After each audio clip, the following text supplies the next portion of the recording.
let's go ahead and get to the fun part. Let's go ahead and grab our branded assets, and I'm not sure if I'm going to use the logo on a dark background or a light background, so that's why we have both. And let's go ahead and copy and paste both of these in here. And we're doing it on my design layer, as my rule of thirds layer is locked to keep in mind for later. And I teach a 5 to 6 hour design theory class where I go more in depth about layout design. So if you feel like you need some of that theory, I'm going to go over that a little bit here, but if you really want deep theory, that's a fantastic class to take. Both Jeremy Deegan and I teach that class as well. So let's go ahead and get started. I'm going to toggle off rule of thirds and toggle on my grid system every once in a while. So that's exactly what I'm doing, is I'm switching between my rule of thirds and my grid just to help guide me on placement. It doesn't have to be exact. That's the thing with layout design. It has to look right to the eye. And sometimes getting it on the grid is not always going to be perfect. It's not always going to work. So in the end, it's up to you to find out what works where. They're just there as a guide. So I'm going to play around. I'm going to go ahead and grab this. This is actually a gradient mesh, which I'll have a lesson on here on how to create the gradient meshes, but it's simply a complex gradient that has different points where you can edit the particular points of color, and you're able to kind of create this almost highlight shadow effect with it. So I have that as my main background. But I'm going to try to think, what do I want? What is the main focus of this flyer? And so it's to advertise Parsons Dynamics, but it's also to very briefly communicate what they do, what's their mission statement. I know Parsons Dynamics, what is that? Is it an industrial firm? I don't know. That's what this poster is there for, this flyer. So I already have some written out generic information that I would like to have on the flyer. So I'm just having this in the same text, just copied and pasted. So industry redesigned is their tagline or slogan. So that's going to need to be pretty large. Have an idea, let's build it together. So that's going to be basically your call to action at the end, after we've told the viewer what this company does. And then we have some contact information, and we'll be able to stylize that as we get further down in the layout process. And there's one more piece of information that I need to put in here. And this is kind of some generic copy that I've written that explains what the company does in a little bit more detail. So instead of just taking the text box and pasting this information, you'll notice how I don't have a whole lot of control over this block of copy, and I have to do manual line breaks. I have to press shift and enter and create manual line breaks, and I don't have this wonderful right alignment. So how do I make a nice paragraph that I have control over? This is how you do it. We're going to go hold the type tool, and you're going to get an option called the area type tool. This is going to be what we want to put it in. We're going to want to paste it in a square box. So we're just any square box, any size, just go ahead and create a box. And we're going to go back to our area type tool. We're going to type up here in the upper left. Just go ahead and click it once. Click it kind of close to the corner. There we go. And it's going to put some filler text in there. But I'm just going to do Command V, and I'm pasting my copy that I got from my Word document. And you'll notice I now have ultimate control by changing the bounding box. So I can make it a really tight column, or I can make it a really wide column. So it just gives you more control over your text. And when you get into InDesign does this a lot easier for you. So this is how you do it in Illustrator. So now I have complete control over that type. And I can go ahead and start to bring in my main elements and start to think about, where's my type going to live? So let's begin to go ahead and arrange this. So I'm going to group this together so I don't have a nice grouped logo. And I want to maybe have Parsons at the bottom. And I'm not sure whether I want it black and white, so we're just going to do what's called blocking, which is a very kind of nothing as a final design. It's just I'm blocking things out. I'm finding out where things are going to live. So we could put the type up here, industry redesigned. So that could be our main headline or catchphrase. Have an idea. This is kind of a call to action, so that's going to be close to the logo. And contact information is probably going to be the very last thing you see. So this is some very basic blocking. Now I'm going to start to get an idea of scale and size. Certain things like this is called type hierarchy, and I want to make sure I have specific objects small that need to be small and certain ones that are bigger. I don't want everything to be the same size, because then they all start to compete with each other.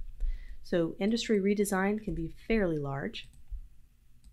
This is all having a proper balance. Just like we had a proper balance with our logo, we need to have proper balance with layout.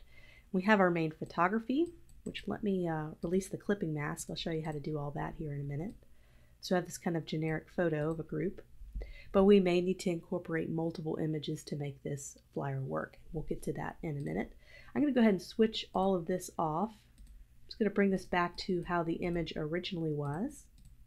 So this was originally a black and white image. So what is that text? Oh, that's my little pattern I created. So we might be able to incorporate that pattern in a little bit. But we're just doing basic blocking. So we could have the information below here, industry redesigned. Make that a little bit smaller. We could even put that in a bar that goes across. So I'm just creating a simple box. And I'm just going to send that backwards in the layering system. I'm going to do my little shortcut, Command, and then the left bracket until I see my text on top. I think my text on top is black, so I need to make that white. There we go. So now we can push that up a little bit. I want a little more white space here for my logo. And I'm going to need my other logo. Here we go. Group that together. We don't need the, I think we're deciding to keep it on white to have nice high contrast with their logo popping out there. We can go ahead and while we're blocking out, if we see something that can make it better, you can grab the eyedropper tool and just go ahead and get that color popped out there. So here's what I'm going to do with this photo. This photo is way too strong. We want to have this nice faded back into the background. It's not, see all this kind of stuff up here, the ceiling. We don't need to see that. We really want to focus on the people. So this is where image cropping really comes in handy. So I want to basically crop that entire top portion out. I don't need it. So I'm going to draw a box where I think I'd like the photo cropped. I'm just going to draw a simple box and I'm going to make it a stroke. And click down here and make sure I have it on a stroke. Okay, so I'm going to see where I want my image cropped. So let's go ahead and move that text box out of the way. So maybe cropped right here, enough where it gives me a little room to feather it. So that's exactly where I want it cropped. I'm going to make the stroke bigger so you can see it. So now how do we crop this? We're going to go ahead and select our little simple stroked box. And I'm going to hold down Shift and select my photo. And I'm going to go to right click, and then go to Make Clipping Mask. And it's going to go ahead and make a clipping mask. And we'll do this again in another layout idea. So we'll do that a couple times as we go throughout the project. So now I want to either keep that sharp cropped line. That could look cool and industrial, or I can fade it a little bit by adding a feather. So let me see if I can add a feather to that photo. So I'm going to go to Effect. I'm going to go to Stylize, and I'm going to go down to Feather. So Effect, Stylize, Feather, and I'm going to do click on Preview and just see if a little feather might look kind of nice blended in there. We can always remove that feather by going to our Appearance panel and just dragging that into the trash can. But I think we're going to keep it for right now. We'll see how it goes. So also I want, see how it's this black and white color, and we have this beautiful kind of warm tone. It doesn't quite jive.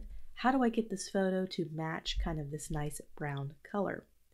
And so for that, I know I'm going back and forth to a couple different things, but let's do the transparency. And we played with this a little bit before, but let's see how we can get this photo to blend in naturally with that warm brown color. So I'm going to drop all the way down to luminosity. This is one I use a lot when I want a photo to blend in with the color and kind of bring that color behind it through. So that's what we're doing right here with this photo.